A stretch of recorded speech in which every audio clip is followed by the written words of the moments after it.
ജനങ്ങൾക്ക് വോട്ട് ചെയ്യാൻ കഴിഞ്ഞില്ലെങ്കിൽ പിന്നെ തിരഞ്ഞെടുപ്പ് കൊണ്ട് എന്ത് കാര്യമെന്നാണ് തേജസ്വി യാദവ് ചോദിക്കുന്നത്.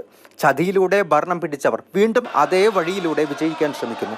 തിരക്കിട്ടുകൊണ്ടുള്ള വോട്ടർ പട്ടിക പുതുക്കലിന്റെ ലക്ഷ്യമാണ് തേജസ്വി യാദവ് ചോദ്യം ചെയ്തത്. ഇന്ത്യ സഖ്യത്തിലെ പാർട്ടികളുമായി ചർച്ച ചെയ്ത് തിരഞ്ഞെടുപ്പ് ബഹിഷ്കരണത്തെക്കുറിച്ച് ആലോചിക്കുമെന്നാണ് RJD നേതാവ് പറയുന്നത്.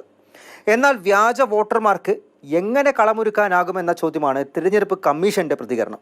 ഈ വോട്ടർ പട്ടിക പുതുക്കലുമായി ബന്ധപ്പെട്ട് തിരഞ്ഞെടുപ്പ് കമ്മീഷൻ അനുവദിച്ച സമയപരിധി തീരെ കുറഞ്ഞുപോയി എന്നാരോപിച്ച് JDUവിൻ്റെ തന്നെ ഒരു MP ഗിരിധർ യാദവ് പാർലമെന്റിന് പുറത്ത് വാർത്താ ഏജൻസിക്ക് നൽകിയ ഒരു ബൈറ്റ് മോശമായി പോയി എന്നുള്ള കാര്യം പറഞ്ഞ് JDU തന്നെ ഒരു കാരണം കാണിക്കൽ നോട്ടീസ് അയച്ചിരിക്കുകയാണ് ഈ MPക്ക്.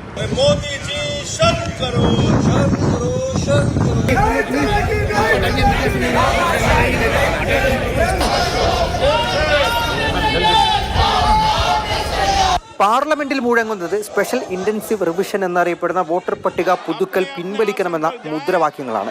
പ്രതിപക്ഷ നേതാക്കൾ ചർച്ച ആവശ്യപ്പെടും, സഭാ അധ്യക്ഷന്മാർ തള്ളും.